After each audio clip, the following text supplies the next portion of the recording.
Herzlich willkommen zu WKBN! Wir präsentieren euch heute wieder 3 wundervolle Schmankerl von Kickstarter und die haben auch alle sogar was gemeinsam. Wir finden sie geil.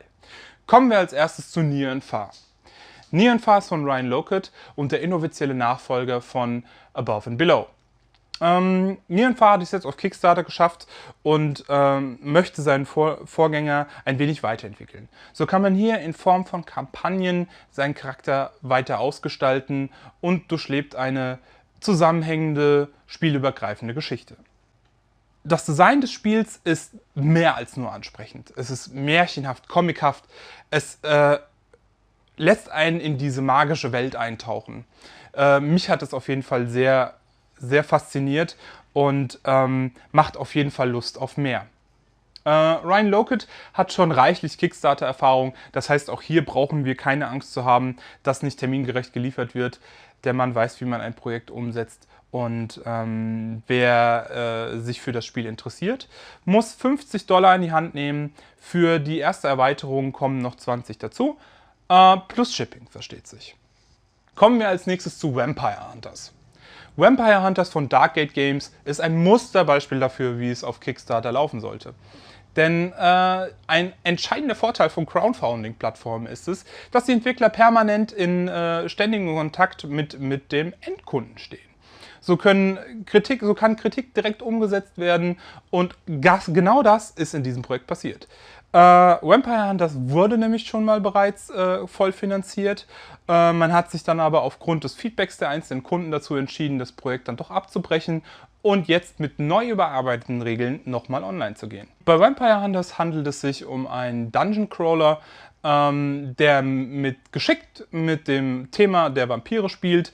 Wir selbst schlüpfen in die Rolle von Vampire Hunters, wer hätte das gedacht, und gehen auf die Jagd nach Vampiren. Dabei bekommen wir spielerisch in erster Linie einen soliden Dungeon Crawler geboten. Was allerdings heraussticht, ist der Tag-Nacht-Zyklus. Denn in der Nacht bekommen die Vampire Sonderregeln und Sonderboni und sind deutlich schwieriger bis gar nicht zu besiegen als am Tag. Deswegen muss man sich kooperativ überlegen, wie man den Blutsaugern an den Kragen geht und sich perfekt auf die Nacht vorbereitet. Das Spiel kommt mit massig Material, wunderschönen Miniaturen und überzeugt dahingehend auf ganzer Linie. Ganz billig wird der Spaß allerdings nicht. $90 plus Versand muss man für das Dracula-Ticket lösen. Will man Kickstarter-Exclusives und die erste Erweiterung, werden schon $135 fällig. Kommen wir am Ende zu meinem persönlichen Highlight dieses Newsbeitrags. Und zwar zu Fate of the Elder Gods. Bei Fate of the Elder Gods spielen wir dieses Mal nicht wie bekannt bei Eldritch Horror oder Arkham Horror die verzweifelten Ermittler, die sich noch viel verzweifelter versuchen, gegen irgendwelche alten Gottheiten zu wehren und Monster zu bekämpfen. Nein, hier spielen wir Kultisten, Akrolyten und müssen unseren Göttern huldigen und haben als finales Ziel, unseren persönlichen großen Alten zu beschwören. Das Ganze klingt auf jeden Fall ziemlich interessant.